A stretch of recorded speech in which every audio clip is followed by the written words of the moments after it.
राम नाम कड़वा लागे मीठे लागे दाम, और दुविधा में दोनों गए माया मिली ना राम। और जब वो नालायक रुक जाता उनके कहने सुनते, कहते हैं संत शरण में आणते आई टले बला, और जय मस्तिष्क में सूढ़ी होवा काटे में टल जाए। परमात्मा क्या बताते हैं कि हमारे जो ऊपर आपदा आती हैं, कई प्रकार से इनको नॉर्मल किया जाता है। पुण्यात्मा पाप से ही हमें आपदाएं आती हैं, पाप से दुख होते हैं और पुण्य से सुख होते हैं। तो कुछ पाप तो ऐसे हैं हमारे जो संत के दर्शन से कटते हैं, कुछ ऐसे टाइप के पाप होते हैं जो आशीर्वाद से नाश होता है, कुछ ऐसे टाइप के पाप हैं कि हमने दान ही करना पड़ता है, उससे तभी बचाव होगा। कुछ ऐसे पाप हैं जो भजन से सिमरण से नाश होंगे। तो हमने अपने इस जन्म मरण के दीर्घ रोग का नाश करवाने के लिए हमने सभी प्रकार की औषधि सेवन करनी पड़ेंगी। हमने गुरुदेव के दर्शन भी करने पड़ेंगे और आशीर्वाद प्राप्त करना पड़ेगा, और साथ में जो 500 यज्ञ बता रखे ये भी करनी चाहिए। तो ये जो आपको विधि बताई जाती है कि कुपात्र को दिया हुआ दान व्यर्थ है, सुपात्र को दिया हुआ दान आपका फलता है। अब जैसे हम पहले साधना किया करते थे, पहले भी करते थे हम पूजाएं, क्योंकि भक्त आत्मा जो अच्छी आत्माएं हैं वो भक्ति बिना रह नहीं सकती, और उसके लिए काल ने बहुत लंबे चौड़े जाल फैला रखे हैं कि एक सत साधना ना करके परम संत के पास ना जाके नकली गुरुओं के पास ये कितने बैठे रहो, कहीं धक्के खाते रहो, भटकते रहो। अंत में इन्होंने पशु बनना ही बनना है, यहाँ से जा ही नहीं सकते। तो तब हम साधना करते थे तो हमारे पूर्व जन्म के संचित जो संस्कार थे, प्रारब्ध में जोड़े गए थे, उस प्रारब्धवश पुण्यों से हमें लाभ हो रहा था। जैसे कक्षा में पास हुए, फिर विवाह हुआ, रोजगार मिल गया, संतान हुई, तो हम ये सोचा करते थे हमारे को इन भगवानों ने मौज कर दी। कौन से भगवानों ने? बाबा श्याम जी ने, हनुमान जी ने, श्री कृष्ण और शंकर भगवान और विष्णु जी ने। हम ये सोचा करते थे इन भगवानों की हम पूजा करें, इन ने ठाठ कर दिए या मौज मचा दी। अब पता चला कि ये भगवान तो ये कुछ भी ना कर सकते, ये तो जो आपका जिसा कर्म से वैसा ही दे सकते हैं। हम जाते थे बाबा श्याम जी पे सालासर हनुमान जी की पूजा में, तो कोई सुख होता था तो 100 गुण गा करते, वहाँ और बैठे होते, आज मुझे ये लाभ हो गया है, सालासर आनते मैंने ये फायदा हो गया, और वहाँ 10 और मिल जाते बताने वाले कि हमें भी ये लाभ हो गया, हमें भी ये लाभ हो गया। तो हम वहाँ उस पत्थर पर कति फेट होते चले गए, सही यहाँ कोई न कोई लाभ सबको हो रहा है, और वो हो रहा था पिछले पूर्व जन्म से। तो इस प्रकार हम भ्रमित कर रखे थे काल भगवान ने बिना ज्ञान के। अब ज्ञान हो गया, पता चला वह मूर्ति के लाभ करेगी, बता कुछ नहीं कर सकती, वह बोल सकती ना, कोई बता सकती ना।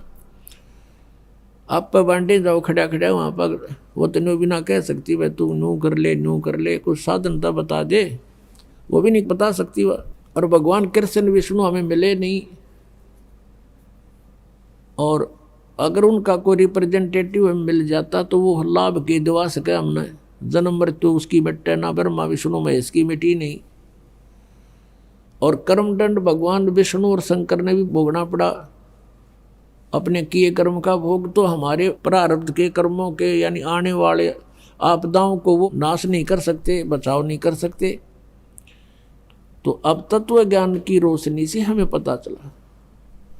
तो कुछ पाप ऐसे होते हैं, कुछ आपदाएं ऐसी होती हैं जो धर्म से भी टलती है। ये परमात्मा पूर्ण ब्रह्म कबीर भगवान जी हमारे साथ साथ रहते हैं। कबीर परमात्मा कहते हैं कि जो जन मेरी शरण है ताका हूँ मैं दास, और गेल गेल ला गया फिरूं जब तक धरती आकाश। पुण्यात्मा, जो पुण्यात्मा अब भक्ति कर रहे हैं, क्योंकि अब ये प्राइम टाइम है भक्ति का, ये पिछली पीढ़ी है कलयुग में, और अब जो इस शरण में आ जाएंगे वो पार हो जाएंगे, और जो पार नहीं हुए तो वो यहीं रह जाएंगे।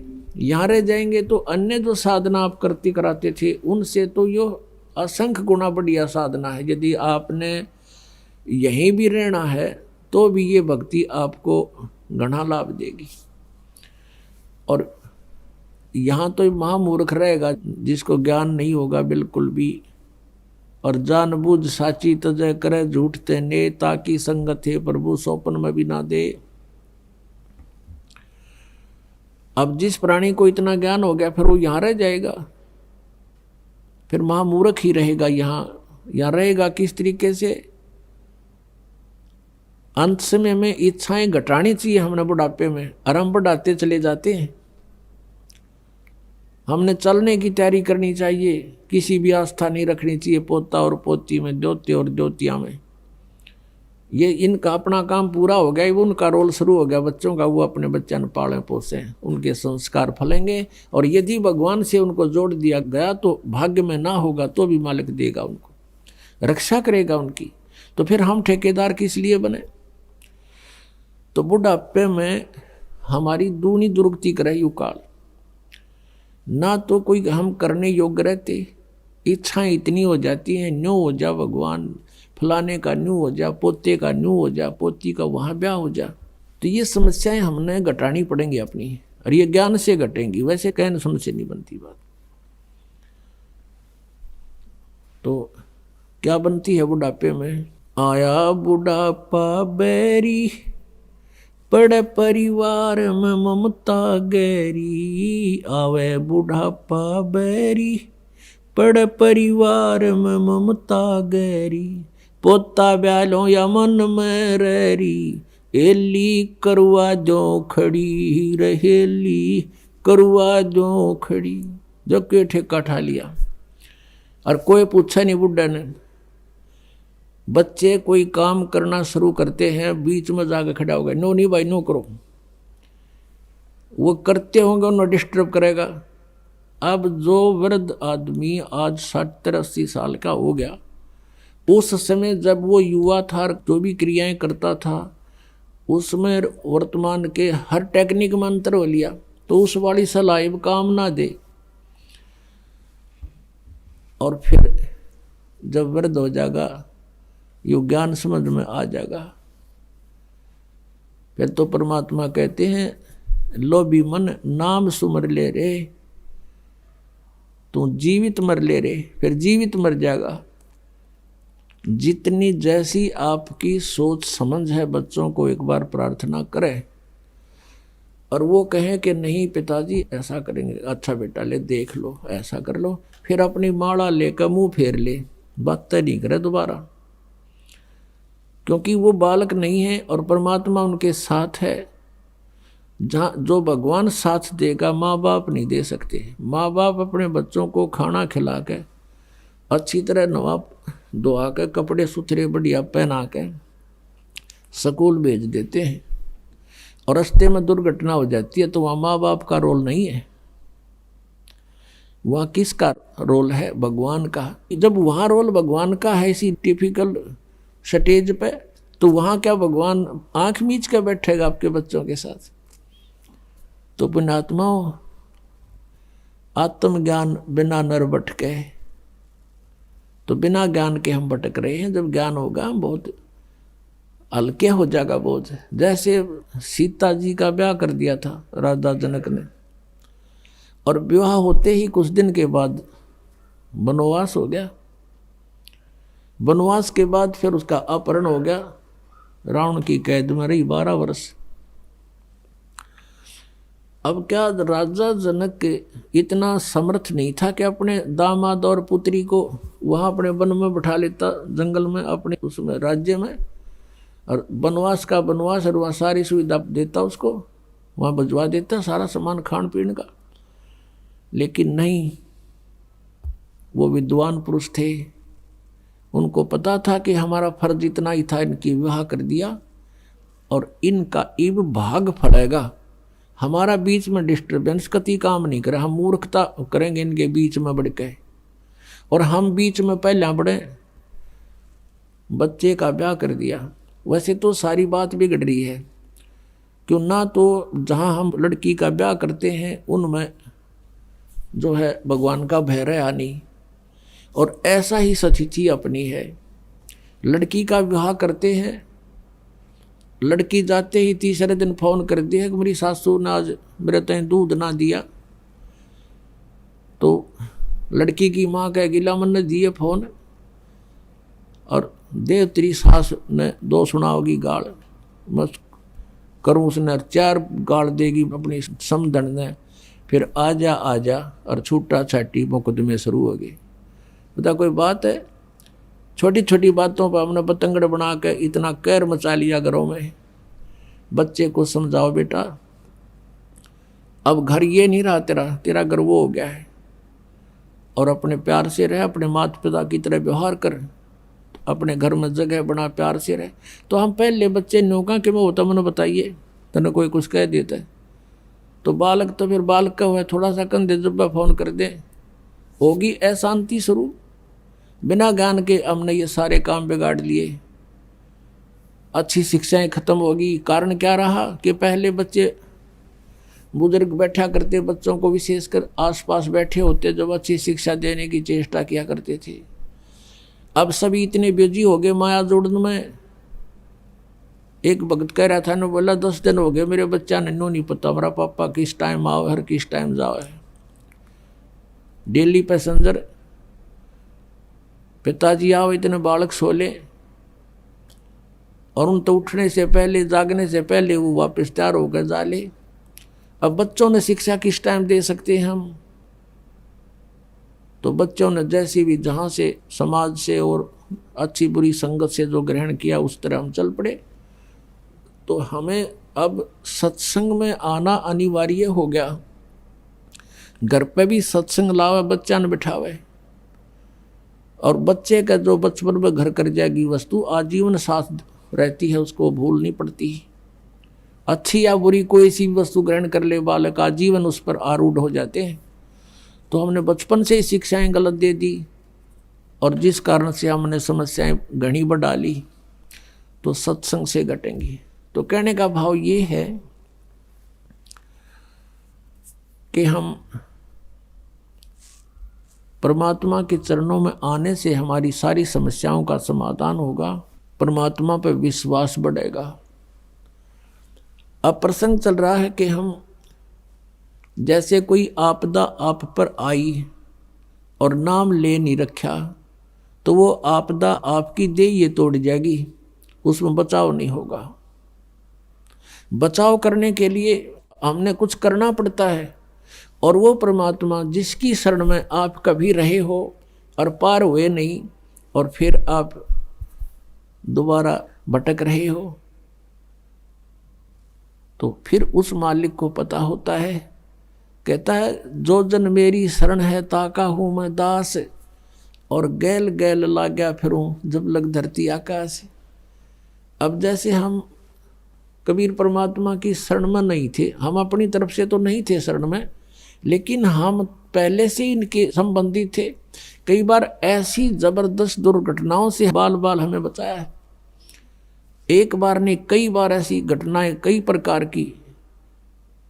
तो हम ये सोचा करते ये ब्रह्मा विष्णु जी और शिव जी ये श्याम जी ने रक्षा कर दी। कहते नहीं,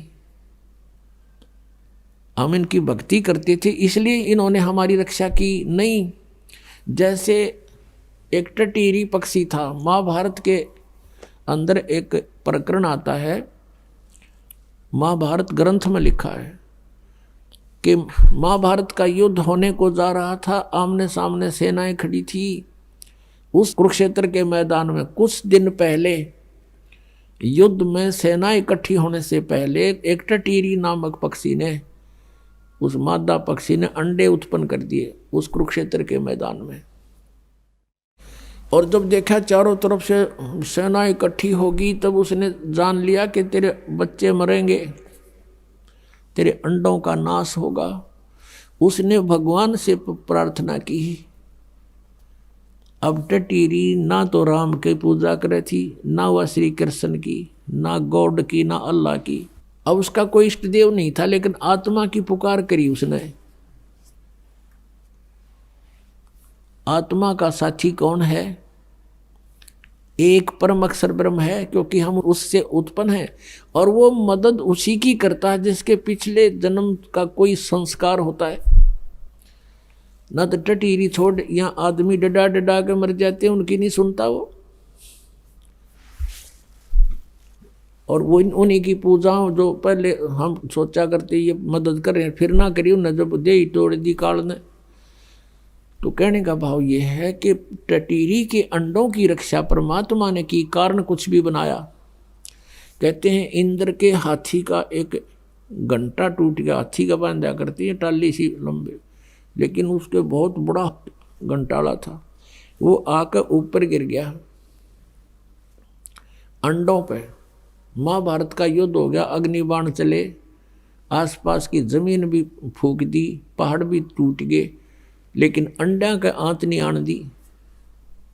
अब वो टटीरी किसकी पूजा करती थी? क्या वह राम की पूजा कर रही थी उसमें, या कृष्ण की कर रही थी, या विष्णु की कर रही थी, या कोई श्याम जी पूजा थी? और उसकी रक्षा की वो किसने की? उस पूर्व संस्कार से। जैसे गीता जी अध्याय नंबर 15 के श्लोक नंबर 16 और 17 में 3 भगवान बताए, एक सरपुरुष, एक अक्षर पुरुष। सरपुरुष और अक्षर पुरुष ये कोई भी आपके प्रारब्ध में परिवर्तन नहीं कर सकते, ये स्वयं भी नाशवान है, इनके अंतर्गत जितने प्राणी हैं वो भी नाशवान है। 17वें श्लोक में कहा कि उत्तम पुरुष है तू अन्य परमात्मा इति उदाहरत है, ये लोग तरम आविश्य विवर्ती अवैश्वर है। वो वास्तव में पुरुषोत्तम, उत्तम पुरुष, पुरुषोत्तम श्रेष्ठ भगवान तो कोई और है जिसे परमात्मा कहते हैं, और वही तीनों लोकों में प्रवेश करके सबका धारण पोषण करता है। किसी भी प्राणी का जैसा भी लेन देन है वही करता है, वही उसने व्यवस्था करवा रखी है। और विशेष परिस्थितियों में वो अपनी प्यारी आत्मा के लिए स्वयं भी कहता, सो छल सीधर मैं करूं अपने जन के काज। अपने आत्माओं ये इतने दयालु हैं हमारे साथ, फिर भी भटकते रहते हैं, हम तो यहीं रह जाते हैं मूर्खता से। और जो हम यहाँ रह गए तो हमारे लिए देख अब फिर भटक रहे हैं परमात्मा। 600 वर्ष पहले आए कबीर परमात्मा, जगह जगह जा करके अपने आप अपने सत्संग शुरू कर देते थे, पुण्यात्मा उनके विचार सुनने बैठ जाते थे, उनको फिर चार्ज करके परमात्मा सहस्रीर आए थे, सहस्रीर चले गए। उसके अतिरिक्त भी वो जब चाहें जब प्रकट हो जाते हैं। अगर आप ये वीडियो YouTube पर देख रहे हैं तो हमारे चैनल को सब्सक्राइब करें और बेल आइकन को दबाना ना भूलें। अगर आप Facebook पर ये वीडियो देख रहे हैं तो हमारे पेज को लाइक करें।